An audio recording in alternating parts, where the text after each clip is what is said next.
क्या आपको पता है श्री बांके बिहारी जी के हाथों में बांसुरी क्यों नहीं है और उनकी प्रकटने की कथा क्या है? तो आइए जानते हैं। श्री बांके बिहारी जी का प्राकट्य मार्गशीर्ष मास की शुक्ल पंचमी तिथि को बड़े धूमधाम से मनाया जाता है। वे स्वामी हरिदास जी के माध्यम से प्रकट हुए थे। स्वामी हरिदास जी, जो प्रसिद्ध संगीतज्ञ तानसेन के गुरु थे, अपनी मधुर आवाज से श्री कृष्ण के हृदय को आकर्षित करने में सफल हुए। उन्होंने 12 साल तक निधिवन में भजन गाए और अपना पूरा जीवन बिहारी जी के चरणों में लगा दिया, जिससे श्री कृष्ण ने स्वयं श्री बांके बिहारी जी के रूप में प्रकट होने का निर्णय लिया। स्वामी हरिदास जी ने श्री कृष्ण और राधा जी के मिलनसार रूप को बांके बिहारी का नाम दिया। स्वामी हरिदास जी के गुरु स्वामी विशुद्धानंद देव जी ने स्वामी हरिदास को पहचान लिया था और कहा था कि वे राधा जी की प्रिय सखी ललिता का अवतार हैं। जब श्री बांके बिहारी जी प्रकट हुए तो उनके साथ राधा जी भी थीं।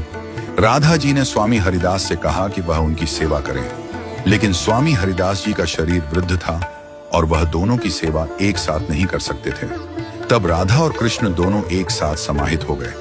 इसके बाद स्वामी हरिदास जी ने एक आकार में सेवा करने की विधि की शुरुआत की।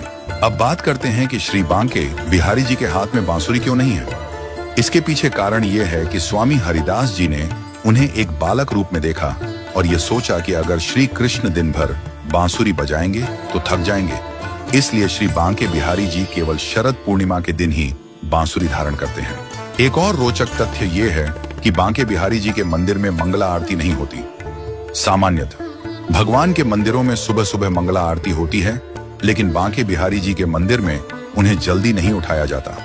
यह कहा जाता है कि रात को रासलीला करने के बाद भगवान को विश्राम दिया जाता है और इसलिए उन्हें सुबह जल्दी नहीं उठाया जाता। केवल जन्माष्टमी पर उनकी मंगला आरती की जाती है। आपने देखा होगा कि श्री बांके बिहारी जी का रूप त्रिभंग होता है, जिसका अर्थ है कि उनका शरीर कमर से टेढ़ा और चरणों से मुड़ा होता है। बांके का अर्थ है टेढ़ा और बिहारी का अर्थ है आनंद देने वाला। उनकी मूर्ति में एक विशेष आकर्षण होता है और इसे देखने के लिए भक्त बड़ी श्रद्धा से आते हैं। अक्षय तृतीया के दिन ही भक्तों को श्री बांके बिहारी जी के चरण कमलों के दर्शन होते हैं। इस दिन उनके पूरे शरीर के साथ साथ चरणों के दर्शन भी संभव होते हैं। मंदिर के गर्भगृह के सामने पर्दा लगा रहता है ताकि भक्तों की नजरें भगवान के चरणों से न टकरा जाएं।